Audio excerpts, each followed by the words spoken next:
So I'm going to add a new iMachining operation. Going to define, I want to machine this outside shape first, so I'm going to chain my stock material and mark it as open. That's going to allow the tool to approach from the outside. Then I'm going to chain my geometry that we want to cut. Now the geometry is defined, we need to pick a tool. The 6mm default is a good size for this. Then I need to pick my levels. So I'm going to pick the top of the stock, and I'm going to pick the bottom of the target that we're machining. And at this point we can save and calculate.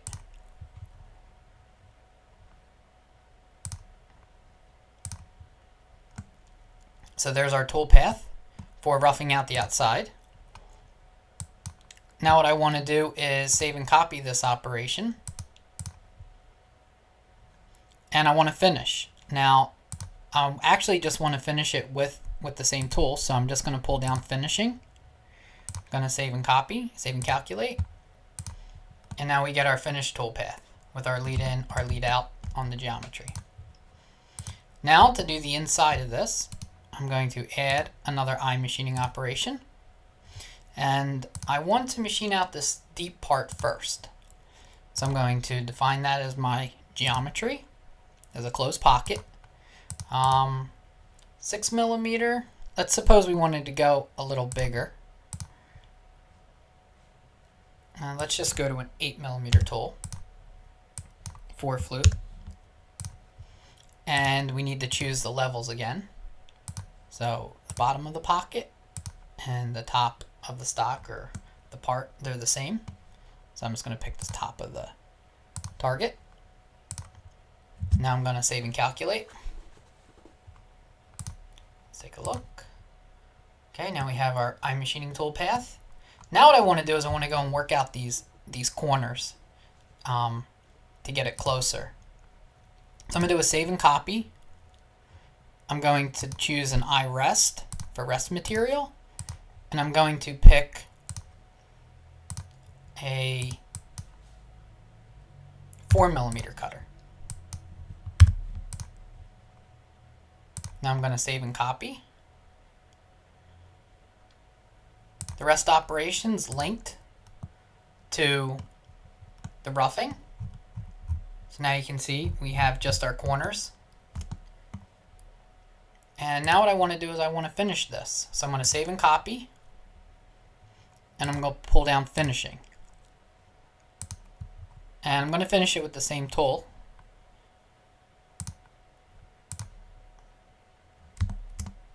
And what you can see what the finishing does is it took out the corners first.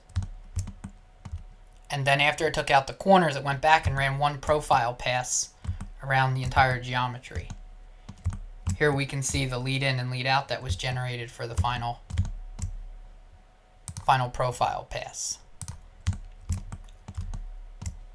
Now I'd like to go and do the tops of these bosses. So I'm going to add a new iMachining operation. And let's do these 4 here. So I'm going to select that, and I'm going to mark this as open. And then I'm going to select this. I'm going to mark this as open. Then I'm going to select this and mark this as open. And I'm going to put this one over here. Mark as open. Now I have to go close the edges that are up against the wall. So first one is chain number 1. Just going to mark that. Since that's the closed wall, we don't want to violate that. Mark open edges for chain number 2.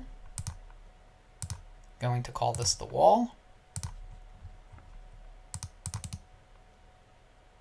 Mark open edges for chain number 3. Going to call that the wall. Oops. I was trying to select chain number 4, so let's do chain number 3. Chain number 4. Mark open edges, select this as the wall.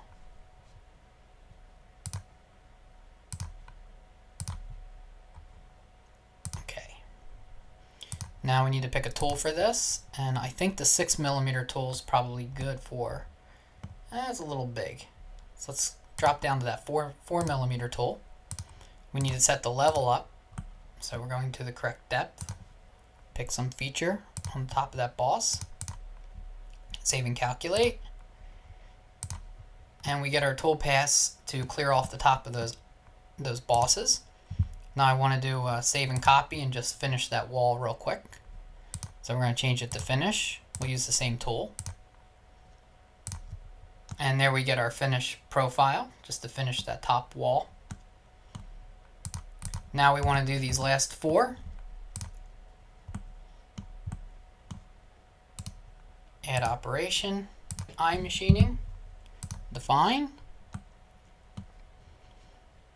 So let's pick that chain, pick that chain, pick that chain, that chain, mark as open, mark as open, mark as open, mark as open. And then on chain number 1, I'm going to select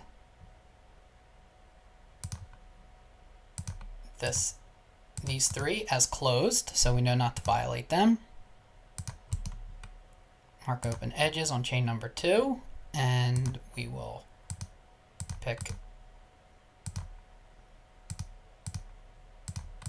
those edges as closed. Then we're going to do chain number 3. And then last, chain number 4.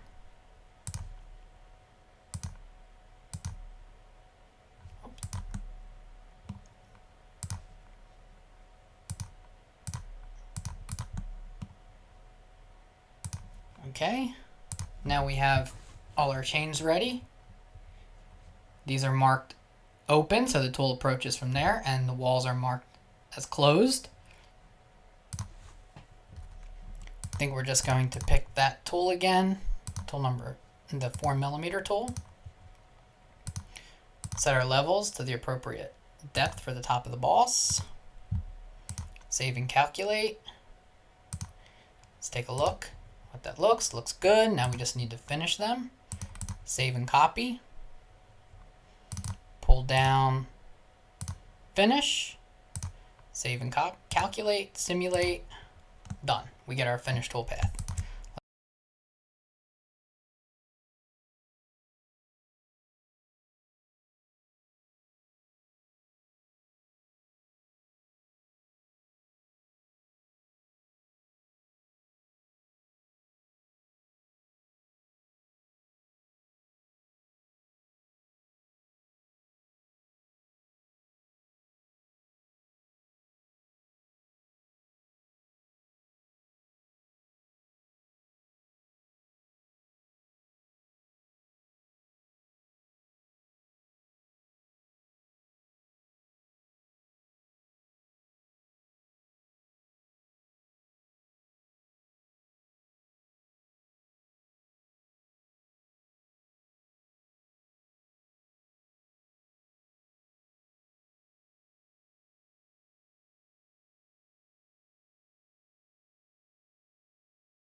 Let's go back and take a look at how iMachining generated the cutting conditions.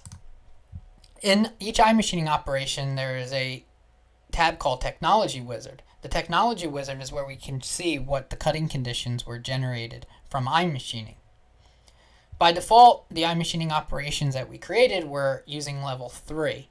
And in the output cutting data, we can see what the current spindle speed, feed rate, step over max, step over min is for the operation.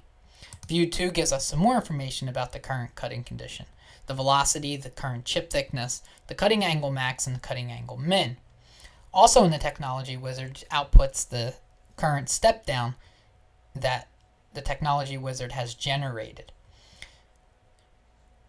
If the cutting goes very well or we want to go faster, the slider allows us to simply increase the cutting conditions to be more aggressive.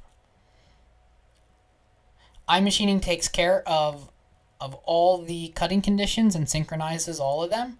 So it's really simple just to slide the slider up and down and choose a level that you're comfortable with, or to just go very, very aggressive with a good setup and to machine very fast.